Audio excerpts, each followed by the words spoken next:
You're listening to the myPET podcast, the show for pet lovers of Australia and around the world.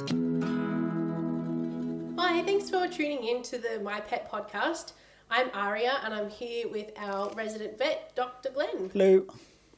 So before we get started, this is just general advice that may or may not be applicable to you and your cat. For information specific to your cat, have a chat to your vet. Sounds good. So today we're going to talk about tick prevention in cats.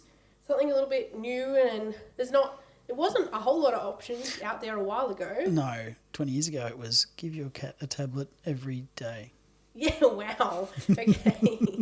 I'm sure the cats love that. Or bath them every day. Wow. Hooray. Yeah. Yep. No. So now there are some options that are way more pleasant Absolutely. for cats and owners. Yep. So we're just going to run through what the options are and why you need them. Yep. So what are the types of ticks that cats can get, and why do we need to worry about them? Why are they dangerous? Pretty much the only tick you need to worry about for your cat is the paralysis tick in Australia.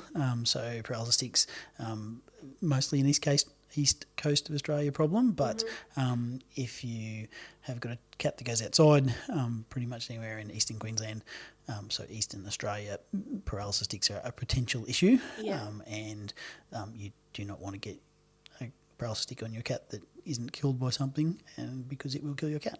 Yeah, it's so nasty, and it's the treatment for it, it's a lot to put them through, and it's very expensive. Yeah. Prevention is far easier and safer than cure. And cheaper. Yep, and cheaper. The cost of prevention for the cat's lifetime is probably cheaper than one lot of treatment. Correct. And it's just depending on the severity. Yep.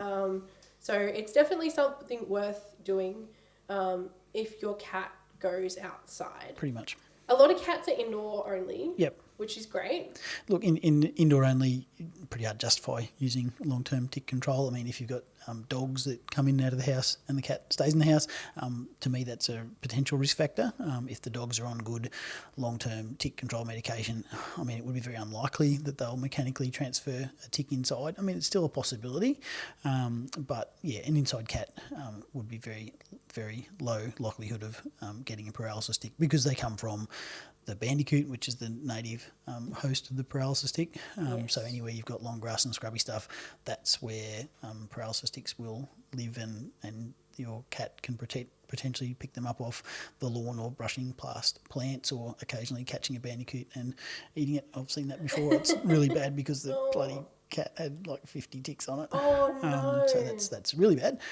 But yeah, anywhere you've got long grass and scrubby stuff in eastern Queensland and Australia, potentially a problem for paralysis ticks. Yeah. Yep. So there are a few products now that are great for tick prevention. Yep, absolutely. So let's have a look at them and see what they do and how they work. Yep. So first there's Bravecto and Bravecto Plus. Yep. So how do they work? So top spot systemic medication, so you apply it up on the back of the neck below the ears, high enough up on the neck that the cat can't turn around and lick the medication off basically, and it's absorbed within the system, and for the duration of action of the medication, which is 3 months, the ticks get a blood meal, get the insecticide in the blood meal, and feel sick and drop off within 24 hours basically. With paralysis ticks, they've got to be there for at least a couple of days, up to 5 days, to inject enough toxin to cause problems 99.5% of the time. Okay. So it's a very effective medication at killing the tick fast enough that the tick doesn't cause paralysis problems. So it doesn't stop the tick from getting on, but kills it fast enough that it doesn't cause any issues. Yeah. Yep. And I guess one of the benefits with those two products is that they cover a lot of other things as well. Correct. So it's an easy way to sort of work it into your parasite prevention routine. Yep. There's also the Frontline Spray. Yep.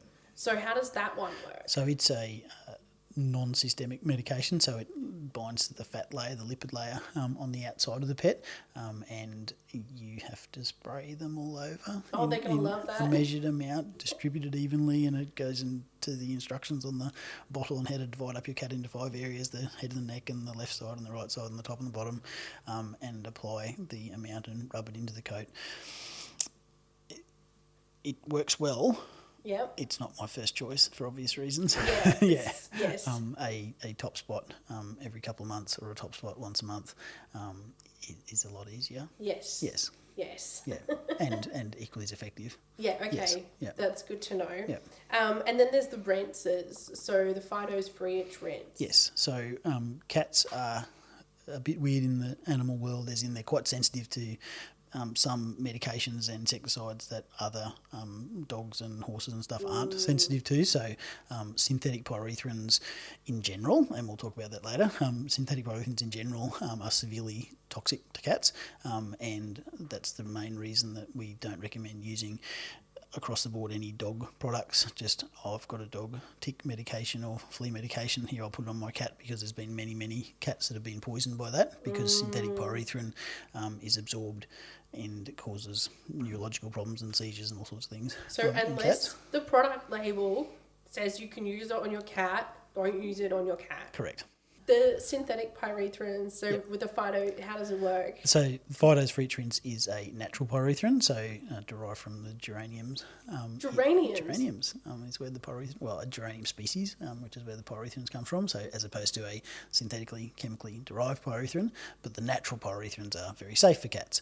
So you can rinse them, and it's a rinse as in it's not a shampoo, so you put it on them and you've got to wet them down and you leave it on there, you don't wash it back off again, and it lasts for 3 days, residual effect, so it kills any ticks that are on there and kills fleas as well, but it gives you 3 days residual effect. Again, who wants to really soak their cat every 3 days with a medication to prevent ticks when you've got other far better, far easier prevention methods? I mean, we used to use it all the time for, and I still get to use a lot in hydrobaths for flea and tick rinses, and we used to bath cats with that when they came in for tick paralysis, to make sure you've killed everything that's on the pet.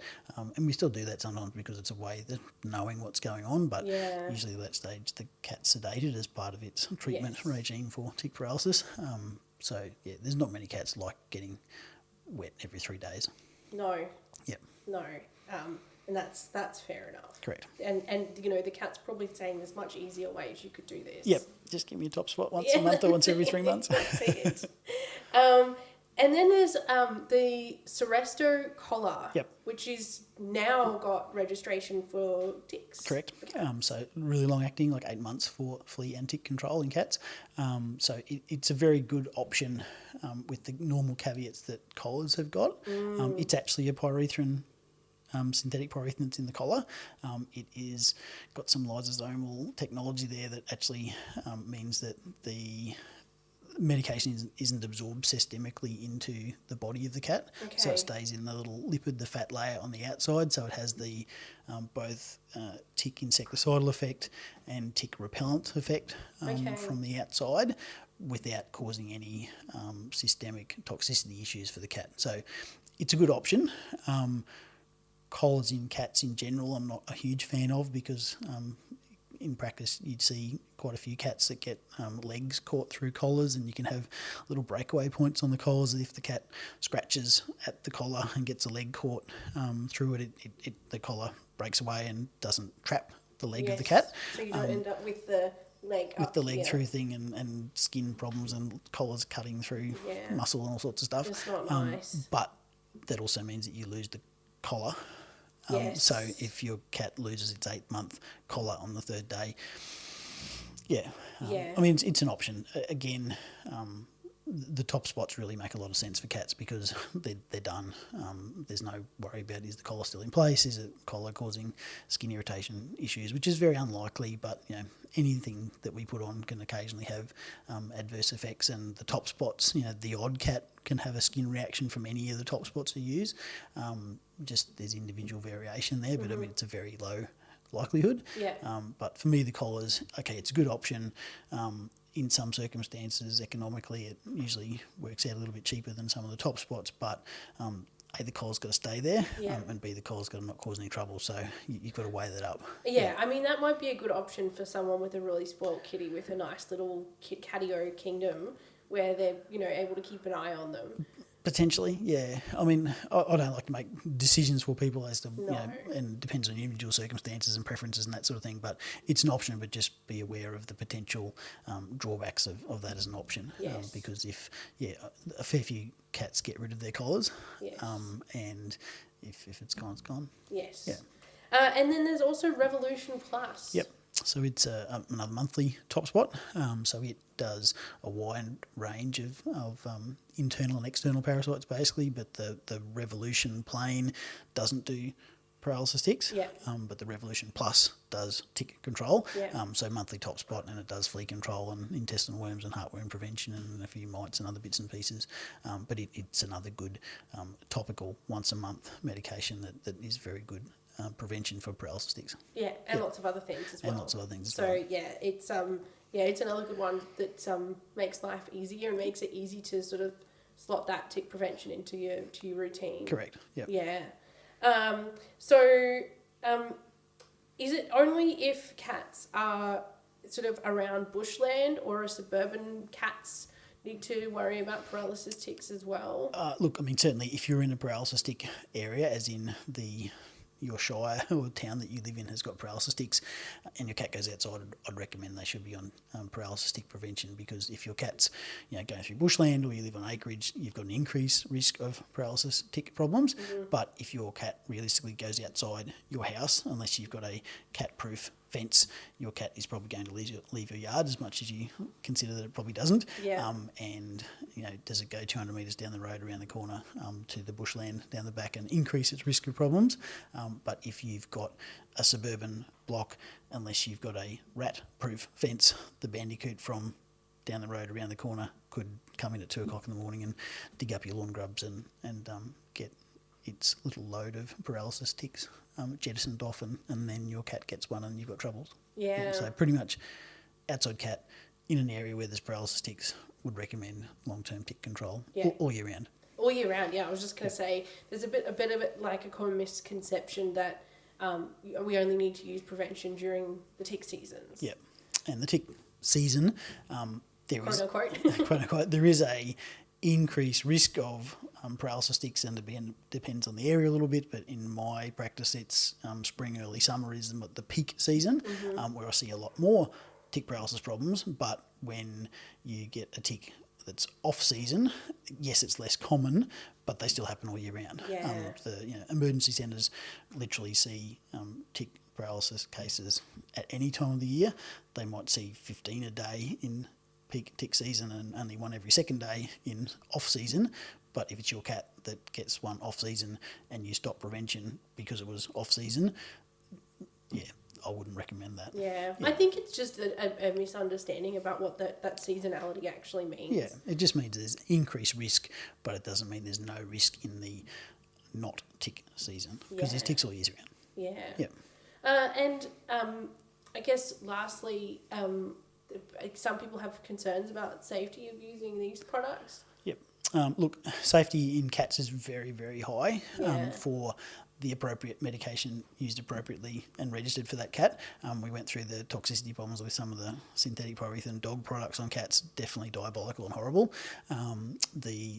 Both the top spot and the medications that are registered through the collars and the baths are very safe. Effectively, we don't see any seizure troubles or anything in cats as a rule. The main adverse effect is from the top spot medications. The odd cat can get a reaction at the skin site, and if you had a cat that got a dermatitis at the application site of the medication the first time you use it, okay, maybe that cat is sensitive to that top spot, and that can happen occasionally. Like I might see a couple a year that have got a red raised bit of skin or an oozy dermatitis at the same site as where it was applied. Okay. And it probably makes sense not to use that medication again. Was it coincidence? Who knows? But very, very low risk of adverse side effects. I mean, the main thing is just apply it as per the recommendations on the leaflet within the box. Mostly for the top spot stats, apply it high enough up the neck, not between the shoulder blades, not down the back or anywhere else. Put it where it's supposed to be, up behind the back of the neck, where the cat can't turn around and lick it. And it's very unlikely because they're systemic medications, your cat's not going to get like a toxicity or poison from the medication. Cats, when they come in contact with something with their mouth that tastes like crap, they just drool and salivate, and they don't like the taste of it, and it can be quite spectacular, and there's foam and saliva everywhere, but that's just because they don't like the taste of it rather than it poisoning them, but you still don't want it to happen. No. Is there anything else you want to touch on? Not really. I mean, application-wise, I always just tell people just to be, because most of the top spots, like, they're fairly low volume. Yeah. Cats, I'm not going to say necessarily like having them applied to them, and if you go squirt and just put it on all at once, if the cat shakes or scampers off at the same time, you've probably lost half of it. Yeah. So I usually say just have someone patting them and confining them a little bit, and part the hair as per instructions, and just put it on a little bit at a time at the application site. That's the main thing. I mean, look, overall, if you're in a paralysis tick area, it's far better to have your cat on paralysis tick prevention. I often like to use some treats as well. Yeah, absolutely. To make a positive association. I think that's underutilised in cats. Yeah, I mean, they're not as trainable. They probably are. We probably just train them less. I mean, it's like I have a very food motivated cat. Yeah. So it's really easy because absolutely. I mean, she hates having stuff like that. But if I've got those treats out, then she's like, okay. I'll tolerate it. Yeah, that's it. I'm a cat. I'll tolerate it. Whereas, before that, she would hear the box and just run. Oh, absolutely. She knows that it's They know there. that little clicking noise of either the packet opening or the little twist top or something, and you'll go click, and they'll go, oh, because it is volatile, and sometimes they'll squint and not be, they're not horrible about it, but sometimes they're just like they'll squint and they're quite sensitive to vapours and that sort of thing, and they usually got an acetone carrier to them that is a bit volatile, but it's either once a month or once every 3 months. That's not very often. Yeah, it's better than a tablet every day. Definitely, and it's better than a paralysis tick. Absolutely. Oh, that's just awful. It's awful. Yeah. It's awful. I hope that soon we live in a world where that's a very rare thing that happens because of these wonderful medications and scientific advancements. Absolutely. Geraniums. Yep. That's amazing.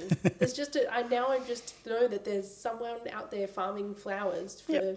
That's where they come from. Yeah, wow. Yep. Well, thanks so much for listening and watching. I hope this has helped understand and get to know a little bit about what your options are for tick prevention for your kitty cats. Big pats to your cats, and everybody stay safe. Thanks, guys. Thanks. See ya.